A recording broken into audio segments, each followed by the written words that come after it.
If you want to know where long-term patients with Guillain-Barré syndrome should be looked after in ICU or at home, stay tuned, I've got news for you. My name is Patrick Hutzel from intensivecareathome.com, and I have another quick tip video for you today. This week I was talking to a very experienced intensive care nurse who is applying for one of the jobs that we have currently going. And by the way, we're currently offering jobs in Sydney, Melbourne, Brisbane, in Albury, Wodonga, in Bendigo, in Victoria, in Geelong in Victoria, as well as in Warragul and Leongatha in Victoria. So I was talking to this very experienced ICU nurse that has an interest in working with us. And he said, I can see the need for your service. I was, and he's still working in ICU. And he said, look, I was looking on and off after a patient in ICU recently that was in ICU for 150 days with Guillain-Barré syndrome.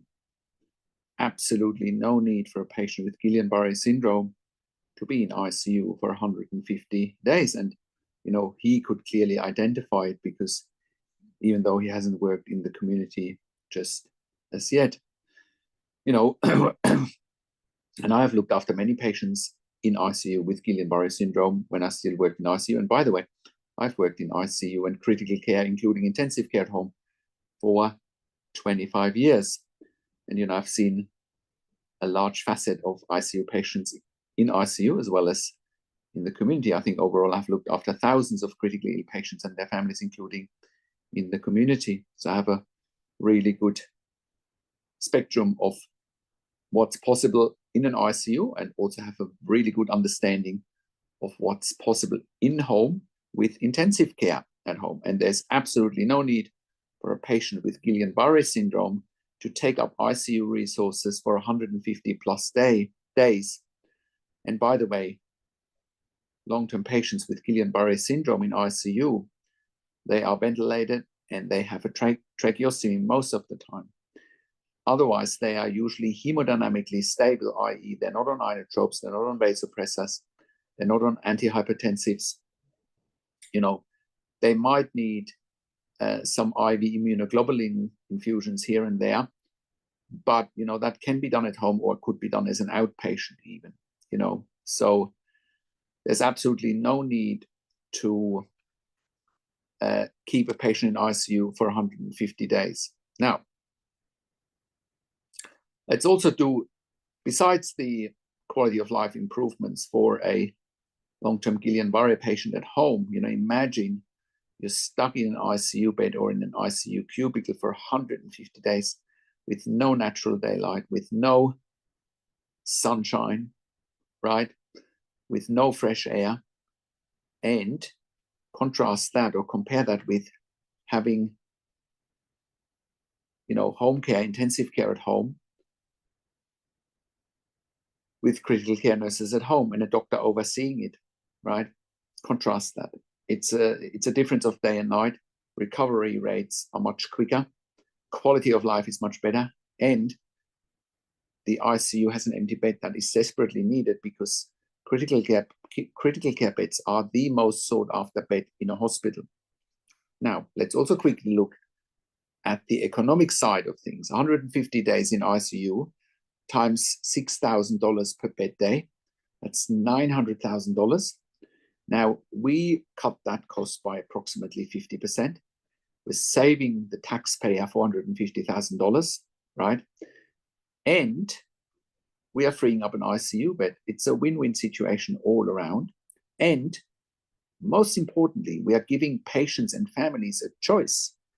But also very important, we're giving intensive care units a choice. Once again, it's all about win-win-win situation all around, right?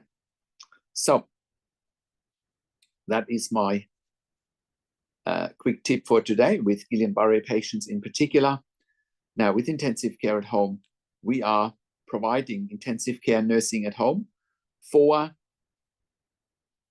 ventilation, tracheostomy, home BiPAP, home CPAP ventilation without tracheostomy, tracheostomy care without ventilation, home TPN, home IV potassium infusion, home IV magnesium infusion. We're also providing port management, central line management, peak line management, as well as Hickman's line management, and we're also providing palliative care services at home. We're also sending our critical care nurses into the home for emergency department bypass services. We have done so as part of a program at the Western Sydney Local Area Health District, their In Touch program, saving approximately $2,000 per patient that we keep at home instead of going to ED. We're also cutting the cost of an intensive care bed by around 50%. An intensive care bed costs around $5,000 to $6,000 per bed day, and our service is about 50% of that. And we're freeing up the ICU bed, and we're improving the quality of life, and in some instances, quality of end of life for patients and their families. Now, with intensive care at home, we're currently operating all around Australia, in all major capital cities, as well as in all regional and rural areas. We're an NDIS approved service provider all around the country. TAC in Victoria, WorkSafe in Victoria, iCare in New South Wales, NIISQ in Queensland, DVA all around the country. Our clients and we as a provider have also received funding through public hospitals, private health funds, as well as departments of health. We are the only service provider in Australia that has achieved third-party accreditation for intensive care home nursing in 2024. We've been having this level of accreditation since 2012. No other provider has achieved this high level of accreditation and has created as much intellectual property for intensive care at home nursing than we have. We are therefore in a position to employ hundreds of years of critical care and intensive care nursing experience in the community combined. No other provider in the community brings this much expertise into the community than we do. And if you're at home already and you're watching this and you realize that you don't have the right level of support, you realize that your care is in danger, and if you're at home on a ventilator, tracheostomy, BiPAP, CPAP, home TPN, whatever the case may be, IV fluids, and you realize that your care is in peril, reach out to us. We can help you increase the funding, otherwise we would not be in business. Think about that. We have always successfully advocated for our clients from day one, and like we've done now in many situations for all of our clients. Now, that's also why we are providing level 2 and level 3 NDI support coordination. We have a team of NDI support coordinators, and they have a wealth of knowledge. I'll put a link in the written version of this blog where I have done an interview with Amanda Riches, one of our NDI support coordinators. We're also providing TAC case management in Victoria and WorkSafe case management. And if you're an NDI support coordinator or a case manager from another organization watching this, and you're looking for nursing care for your participants, please reach out to us as well. If you're looking for funding for more nursing care for your participants and you don't know how to go about it and what evidence to provide, I also encourage you to reach out to us. We can help you with the right level of advocacy. We also provide NDI specialist nursing assessments done by critical care nurses with a legal nurse consulting background. And if you are a critical care nurse and you're looking for a career change, we're currently hiring for jobs for critical care nurses in the home in Melbourne, Sydney, Brisbane, in Albury, Wodonga, in Bendigo, Victoria, in Geelong in Victoria, and in Warragul in Victoria.